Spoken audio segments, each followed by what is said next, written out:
जय हिंद दोस्तों, स्वागत है खुंगा एकेडमी के यूट्यूब चैनल में। मैं सुनील खुंगा स्वागत करता हूं आपका हमारे चैनल पे। आज का वीडियो है हवलदार एसएससी, जिसको सर्वेयर ऑटोमेटेड कार्टोग्राफर कहते हैं, उसकी जो पोस्ट आई है, उसकी जो वैकेंसी आई है, उसके ऊपर काफ़ी बच्चों के कमेंट्स आए हमारे पास कि सर इसके ऊपर आप एक डिटेल वीडियो बनाए, क्या क्वालिफिकेशन रिक्वायरमेंट है और क्या इसकी भर्ती प्रक्रिया रहने वाली है, कौन इसमें अप्लाई कर सकता है। तो ये वीडियो हवलदार सर्वेयर ऑटो कार्टोग्राफर के लिए है, ऑटोमेटेड कार्टोग्राफर एसएसी बोलते हैं। इंजीनियर्स रेजिमेंट में ये रिक्रूट होते हैं। इंजीनियर्स यानी बॉम्बे इंजीनियर्स ग्रुप, जो कि Bengal engineer group, Bengal engineer group जो है रुड़की में है। रुड़की में इन बच्चों की ट्रेनिंग होती है, वहाँ के लिए रिक्रूट किए जाते हैं। डायरेक्ट हवलदार पोस्ट है, तो पे स्केल और वो सब चीज़ें जो है बहुत अच्छी हैं और ये परमानेंट नौकरी है, परमानेंट जॉब है, अग्निवीर कैटेगरी में नहीं आते हैं। तो उसकी जो पोस्ट ये हर साल आती है। हालांकि एजुकेशन हवलदार की पोस्ट जो है बीच में कुछ दिन के लिए डिसकंटिन्यू की गई थी, क्योंकि लास्ट 2017 में हुई थी और अब जो है उसके बाद आप देख रहे हो कि इतने साल बाद आई है, 2025 में, करीब 8-9 साल ऑलमोस्ट मान के चलो आप, उसके बाद ये रिक्रूटमेंट स्टार्ट किया है। तो आप देख सकते हैं, मैं आप पीछे हमारी स्क्रीन पे ये जो नोटिफिकेशन है जो जॉइन इंडियन आर्मी की वेबसाइट पे है, इसमें जो की पॉइंट्स हैं उनके ऊपर हम बात करेंगे। आपका कोई डाउट रहता है आप कमेंट बॉक्स में कमेंट डालें, हम जो भी उसका बेस्ट पॉसिबल सॉल्यूशन होगा मैं उसका आपको आंसर दूंगा। तो ये हवलदार सर्वेयर ऑटोमेटेड कार्टोग्राफर एसएसी बोलते हैं। इनका बेसिकली काम होता है मैप बनाना, नक्शे बनाना, फौज में जो होते हैं उनसे रिलेटेड इनका काम है। तो अब ये क्या है, इसमें ऑनलाइन रजिस्ट्रेशन आप ये देख सकते हो, पूरा प्रक्रिया इसमें देख रखी है। अब इसमें सबसे पहले आती है कि इसमें एज क्राइटेरिया क्या है ना, आयु सीमा क्या है। आयु सीमा में आप देखोगे जो सिविलियन कैंडिडेट हैं, यानी जो नॉर्मल बच्चे हैं, उनके लिए 20 से 25 साल एज रखी गई है। जो एजुकेशन हवलदार में रखी गई है 1 अक्टूबर 2000 से लेके 1 अक्टूबर 2005 के बीच, तो वो सेम है। यहाँ पे देख सकते हो 1 अक्टूबर 2000 से लेके 1 अक्टूबर 2005 के बीच में जिन बच्चों का डेट ऑफ बर्थ है, वो बच्चे इसमें अप्लाई कर सकते हैं एसएससी हवलदार के लिए। क्लियर।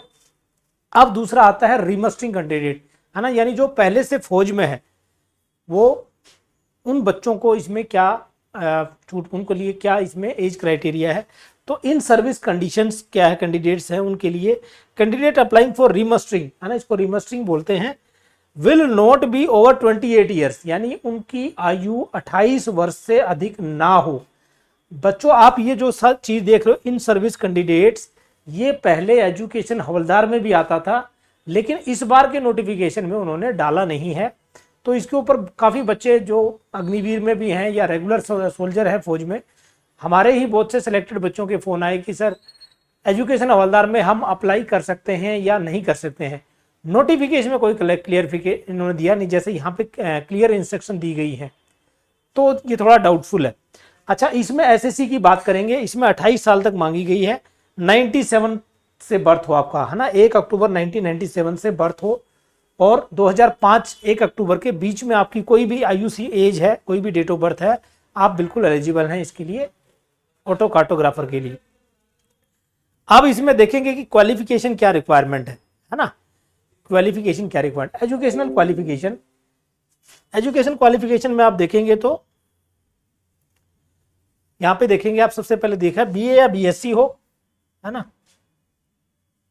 ठीक है, बीए या बीएससी बच्चे ने कर रखी हो, with mathematics should have pass in 12th class, है ना, 12वीं क्लास में आपके पास मैथमेटिक्स होना चाहिए। बीए बीएससी, बीकॉम वाला, कॉमर्स वाला इसमें भी अप्लाई नहीं कर पाएगा, टेक्निकल पोस्ट है, ठीक है, टेक्निकल पोस्ट है तो नहीं हो पाएगा। और equivalent with physics, chemistry and mathematics as main subject with 50% marks in them, ठीक है।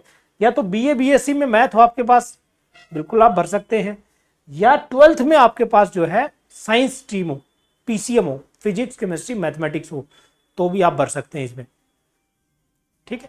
तो ये बेसिक क्वालिफिकेशन मांगी गई है इसमें, ठीक है, ये बेसिक क्वालिफिकेशन मांगी गई है, जो क्राइटेरिया इसमें दिया गया है कि आप या तो बीए बीएससी में मैथ हो आपके पास, बीए में आपके पास कोई भी सब्जेक्ट हो, है ना, उसमें साथ में मैथ आप हैं, बिल्कुल भर सकते हो आप, बिल्कुल बीएससी विद मैथ है आपका, बिल्कुल आप अप्लाई कर सकते हैं। अगर ये चीज़ नहीं है और बीए आपका कोई दूसरे सब्जेक्ट से है, तो 12th में आपके पास ये सब्जेक्ट होना चाहिए, है ना, अब पास, ठीक है, 12th में क्या होना चाहिए, पीसीएम होना चाहिए। तो बीए में तो मैथ आपको चाहिए, बीएससी भी चाहिए। उसके अलावा जो है अगर आप बोलोगे कि सर बीए में मैंने संस्कृत से किया है या बीए मैंने हिस्ट्री से किया है, पॉलिटी से किया है, तो आप नहीं भर पाएंगे। यानी मैथ वाले बच्चे ही भर सकते हैं इसमें, बीए बीएससी में जिनके पास मैथ है और 12th में उनके पास पीसीएम होनी चाहिए। ठीक है, आप ये सोचो कि आर्ट्स विद मैथ आपने किया है 12th तक और बीए विद मैथ किया है तो भी आप नहीं भर पाएंगे। आप समझ रहे हो मैं क्या कहना चाह रहा हूं? मेरा कहने का मतलब ये है कि 12th में तो आपके पास पीसीएम हो तो आप एलिजिबल हैं, और बीए में या बीएससी में आपके पास मैथ होना चाहिए। उसके अलावा कोई भी सब्जेक्ट और चलेगा, मैथ मैंडेटरी है, तो आप एलिजिबल हैं एसएससी के लिए। या फिर आप किया हो आपने इंजीनियरिंग, है ना, बीटेक किया हो आपने, डिग्री की हो, कहाँ से, कौन कौन सी आपके पास होंगे इंजीनियरिंग में, क्या क्या आपके पास हो सकती है आप देखेंगे। सिविल से आपने किया हो, इलेक्ट्रॉनिक से किया हो, इलेक्ट्रिकल से किया हो, इंस्ट्रूमेंटेशन से किया हो, मैकेनिकल से किया हो, कंप्यूटर टेक्नोलॉजी से किया हो, सीएस कंप्यूटर साइंस से किया हो, तो भी आप एलिजिबल हैं। 12th आपका इसमें वही सेम आपका पीसीएम सब्जेक्ट होना चाहिए। तो इंजीनियर वाले बच्चों के लिए, सबके लिए ऑलमोस्ट इसमें सभी ट्रेड दे दिया। कौन सा, सिविल भी दे दिया, इलेक्ट्रॉनिक्स भी दे दिया, इंस्ट्रूमेंटेशन भी दे दिया, कंप्यूटर साइंस भी दे दिया, सब ऑलमोस्ट आगे हैं। तो बीटेक वालों के लिए अच्छा चांस है डायरेक्ट हवलदार जाने के लिए फौज में। ठीक है, तो ये है बेसिकली रिक्वायरमेंट। अब जो इन सर्विस कैंडिडेट हैं यानी जो पहले से फौज में है उनके लिए क्या है ना, उनके लिए भी एजुकेशन क्वालिफिकेशन शुड भी सेम होना चाहिए। उसमें भी उनके लिए एजुकेशन क्वालिफिकेशन में कोई छूट नहीं है। ठीक है, कोई छूट नहीं है। हाइट और चेस्ट बाकी मेजरमेंट जो है उसमें क्या है, इसमें मैं एक बार बता देता हूँ। देखो, जो हमारा वेस्टर्न प्लेन्स है, वेस्टर्न प्लेन का मतलब है पंजाब है, हरियाणा है, उत्तर प्रदेश है, ये जो इस तरफ का जो क्षेत्र है, राजस्थान है, इन बच्चों के लिए हाइट 170 सेंटीमीटर है। मतलब कोई जो जीडी में हाइट मांगते हैं वही सेम हाइट इसमें मांगी गई है, 170 सेंटीमीटर। 77 सेंटीमीटर की चेस्ट आपका एक्सपेंशन होना चाहिए, 5 सेंटीमीटर। बाकी जो वेस्टर्न हिमालयज हैं, वेस्टर्न हिमालयज यानी ऊपर की तरफ जो कुमाऊं, गढ़वाल और जो हिमाचल वाले बच्चे हैं उनके लिए 163। ठीक है, ईस्टर्न हिमालय जो नॉर्थ ईस्ट की तरफ हमारे असम और उधर वाले जो राज्य है, मणिपुर, मेघालय, वहाँ पे 160 उनके लिए हाइट मांगी गई है। ईस्टर्न प्लेन, सेंट्रल प्लेन, ये सब आप देख लेंगे ना अपना कौन सा क्षेत्र है। बाकी आप ये ध्यान रखना है कि 170 सेंटीमीटर हाइट, इसमें हाइट में कोई ज़्यादा छूट किसी के लिए है नहीं, जो रीजन वाइज है वो जरूर दी गई है। अब इसमें देख लेते हैं कि मेडिकल स्टैंडर्ड, मेडिकल बिल्कुल आप फिट होने चाहिए, है ना, पूरी तरीके से आपका। और जो इन सर्विस कैंडिडेट हैं आपका शेप 1 होना चाहिए, है ना, शेप 1 बोलते हैं, जो बिल्कुल फुल्ली मेडिकली फिट है, उसके लिए शेप 1 होना चाहिए आपका, है ना। ऑनलाइन रजिस्ट्रेशन आपको करना पड़ेगा, वेबसाइट पे जाके यहाँ पे 250 रुपये की फीस आपको पे करनी है। ठीक है, ये सब आपने देख लिया। अब इसमें जो है कि क्या क्या आपसे चीज़ें आपसे पूछी जाएंगी पेपर में, उसके ऊपर एक बार हम बात कर लेते हैं। कॉमन एंट्रेंस एग्जामिनेशन सीई जो होगा ये ऑनलाइन होगा, कंप्यूटर बेस्ड। यहाँ पे आप देख सकते हो कंप्यूटर बेस्ड टेस्ट। जब अग्निवीर का पेपर शुरू होगा, नर्सिंग असिस्टेंट का पेपर स्टार्ट होगा, उसी के अगले दिन ही हवलदार एसएससी का पेपर हो जाता है। तो मान के चलो पेपर आपका जून में लिया जाएगा। जून में आपका जैसे अग्निवीर के पहले कुछ 4-5 दिन चलेंगे पेपर, 5-6 दिन भी चल सकते हैं। उसके बाद आपका जो है हवलदार एसएससी, हवलदार एजुकेशन, जेसीओ और जितनी भी कैटेगरी है उन सबका पेपर इसमें कंडक्ट किया जाएगा, है ना। अब फॉर्मेट क्या रहने वाला पेपर का वो एक बार हम देख लेते हैं इसमें। अच्छा, इसमें एक खास बात ये ध्यान रखना भाई, इस बार कोई नेगेटिव मार्किंग नहीं है किसी भी पेपर में, ना तो आर्मी अग्निवीर में है और ना ही किसी दूसरी ट्रेड में, एजुकेशन हवलदार हो, नर्सिंग असिस्टेंट हो, किसी में भी नेगेटिव मार्किंग नहीं है, है ना। अब ये पेपर आप देख लो, पेपर 1 क्या है। अब इसमें 2 पेपर होंगे आपके, एक ही दिन कंडक्ट किए जाएंगे। पहला पेपर जो है वो मैथमेटिक्स का होगा, प्योर मैथमेटिक्स आएगा ग्रेजुएट लेवल का, 100 मार्क्स का, 50 सवाल, 2 नंबर का, टोटल 100 हो जाएगा। दूसरा फिजिक्स केमिस्ट्री से, यानी जो टेक्निकल से रिलेटेड बच्चे हैं ना उनके लिए है ये, उसमें भी 50 सवाल, 100 नंबर के, 2 नंबर के हिसाब से टोटल 100 सवाल होंगे जिनको 2 घंटे में आपने सोल्व करना है। कोई नेगेटिव मार्किंग नहीं है, है ना, ये एक अच्छी बात है, नेगेटिव मार्किंग। तो अब वो तुक्का मारने वाली फौज है, वो भी उसके लिए भी मजे हो गए, है ना, तुक्का भी मार सकते हो। तो अच्छा, मिनिमम 40% मार्क्स आपको चाहिए दोनों पेपर में, पेपर 1 में, पेपर 2 में 40% मिनिमम क्वालिफाइंग मार्क्स है। ठीक है, अच्छा, इसके बाद आपका फिजिकल होगा। फिजिकल की मैं एक बार डिटेल दिखा देता हूँ। फिजिकल में रनिंग है आपकी, है ना, रनिंग है कितनी, 1600 मीटर। उसमें कोई ग्रुप नहीं है, ग्रुप यानी फर्स्ट ग्रुप, सेकंड ग्रुप, ऐसा ग्रुप नहीं है। आपको सिर्फ क्वालिफाई करना है 6 मिनट 15 सेकंड में, दौड़ पूरी करनी है 6 मिनट 15 सेकंड में, आप फिट माने जाएंगे। ये देख लो, ये आगे 1.6 किलोमीटर यानी 1 mile running in 6 minutes 15 second, मतलब 6.25 मिनट में आपको दौड़ करनी है। उसके बाद पुलअप्स है मिनिमम 6 बीम लगानी है कम से कम, आप 10 भी लगा सकते हो लेकिन 6 से कम नहीं होनी चाहिए। जिगजैग बैलेंसिंग जो है वो क्वालिफाइंग है, आपको क्वालिफाई करना पड़ेगा इसमें, आपको ऐसा नहीं कि आप फेल हो गए तो फेल माना जाएगा। 9 फीट डिच, एक 9 फीट का गड्ढा जंप करना है, वो भी आपको जो है क्वालिफाइंग है, आपको करना ही करना है, इसमें आपको कोई रिलैक्सेशन नहीं दिया जाएगा, ठीक है, रिलैक्सेशन नहीं दिया जाएगा। तो ये बेसिकली है। फिर आपका एडेप्टेबिलिटी टेस्ट है, उसके बाद मेडिकल एग्जामिनेशन है।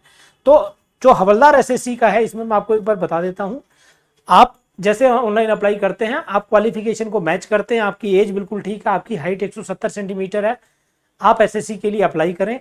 इसमें एक ही पेपर होगा, मतलब वो 2 पार्ट में है लेकिन एक ही दिन 1 डे एग्जाम है। इसका मतलब क्या है, 1 डे एग्जाम है। जून में आपका पेपर आपने दिया, पेपर में आप सेलेक्ट हो गए। अब आपको जो है फिजिकल देना है। फिजिकल आपका जोन वाइज होगा, यानी जैसे अम्बाड़ा जोन के बच्चे हैं तो अम्बाड़ा में होगा, आईआरओ के बच्चे उनको अम्बाड़ा बुला सकते हैं, है ना। कोई दूसरा लखनऊ जडारो है, जडारो उनका लखनऊ में जो उनका जब कंबाइंड फिजिकल होता है वहाँ पे फिजिकल होगा। फिजिकल मेडिकल हुआ, फाइनल मेरिट आ जाएगी। फाइनल मेरिट में जो सेलेक्ट हो गया वो रुड़की पहुँच जाएगा ट्रेनिंग करने के लिए, ठीक है। तो ये प्रोसेस रहने वाला है हवलदार एसएससी के जो ट्रेनिंग का पार्ट जो है, ठीक है। अब इसमें ये सब आई गया पेपर 1 पेपर 2, है ना। तो मेरिट आपकी बनेगी पेपर के बेस पे ही, क्योंकि फिजिकल इसमें क्वालिफाइंग है। उसके बाद कोई इंटरव्यू वगैरह नहीं है ना, कोई इंटरव्यू नहीं है, only 1 written examination. You pass it, you got selected. Pass मतलब you have to pass it with a good numbers, अच्छे नंबर के साथ आपने सिलेक्ट पास किया है, बिल्कुल थोरोली आप जाओगे, बिल्कुल सेलेक्ट हो जाओगे, कोई रोकने वाला नहीं है, ठीक है।